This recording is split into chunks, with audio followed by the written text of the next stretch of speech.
दुनिया में प्रत्येक समाज की अपनी सांस्कृतिक परंपराएं होती हैं जो उनकी विरासत की पहचान कराती हैं और उन्हें विशिष्ट रूप से अलग भी बनाती हैं। लेकिन कुछ लोग, विशेष रूप से वे जो किसी देश में नए हैं, स्थानीय लोगों से अपेक्षा करते हैं कि वे वैसा ही व्यवहार करें जैसा वे करते हैं। भाषा की तरह सांस्कृतिक परंपराएं किसी व्यक्ति की विरासत की पहचान कराती हैं। एक व्यक्ति में सांस्कृतिक परंपराएं और रीति रिवाज शामिल होते हैं, वे प्रथाएं और मान्यताएं जो जन्म से उन्हें सिखाई जाती हैं। इस प्रकार दूसरे देश के लोगों को यह नहीं सोचना चाहिए कि वे अपने देश में जो समझदार और विनम्र व्यवहार, चेहरे के भाव, हाथ के हाव भाव और सांस्कृतिक प्रथाओं को समझते हैं, वही दूसरे देशों में भी माना जाता है। जब आप किसी दूसरे देश का दौरा कर रहे हों तो अपमानजनक या असभ्य ना माने जाने के लिए दुनिया भर की कुछ अनूठी सांस्कृतिक परंपराओं और रीति रिवाजों को जानने के लिए इस वीडियो को जरूर देखें। आइए वीडियो को शुरू करते हैं।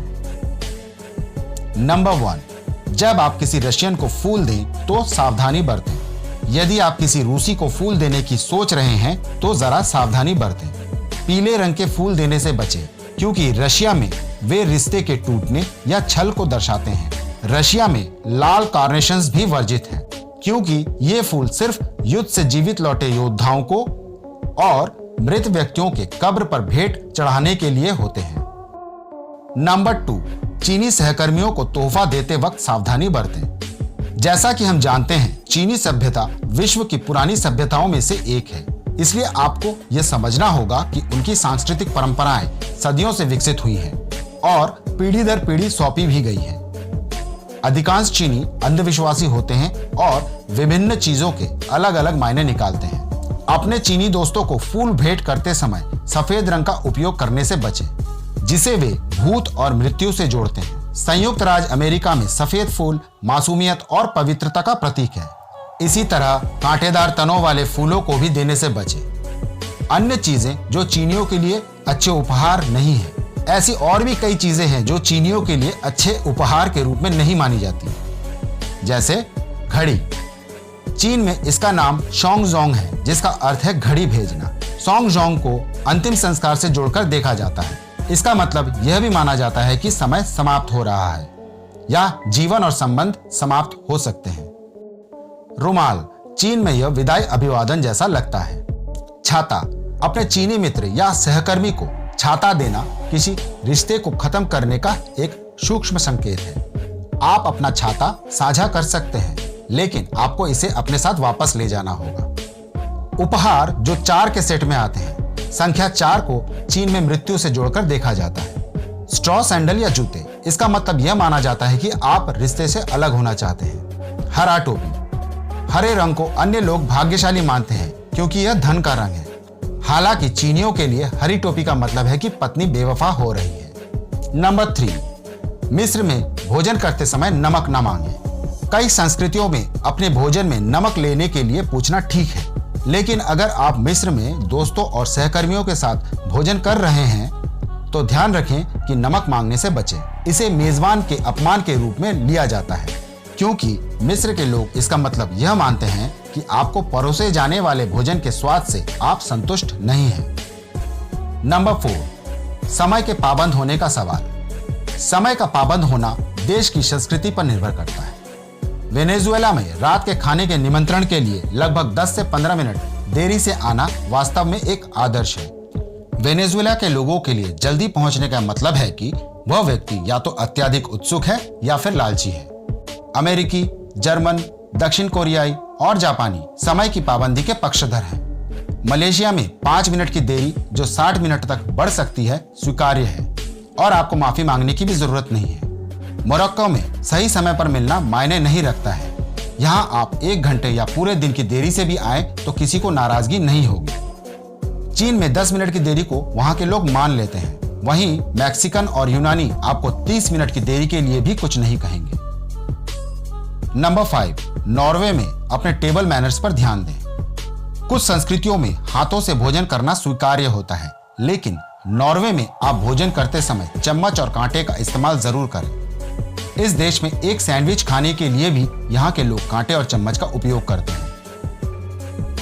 नंबर 6, नीदरलैंड और चीन में नुकीली और धारदार वस्तुएं उपहार के रूप में वर्जित हैं। नीदरलैंड और चीन की सांस्कृतिक परंपराएं काफी भिन्न हैं, लेकिन एक बात में वे बहुत समान हैं और वह है उपहार प्राप्त करने के मामले में। नीदरलैंड और चीन में नुकीली और धारदार वस्तुओं को उपहार के रूप में अशुभ माना जाता है।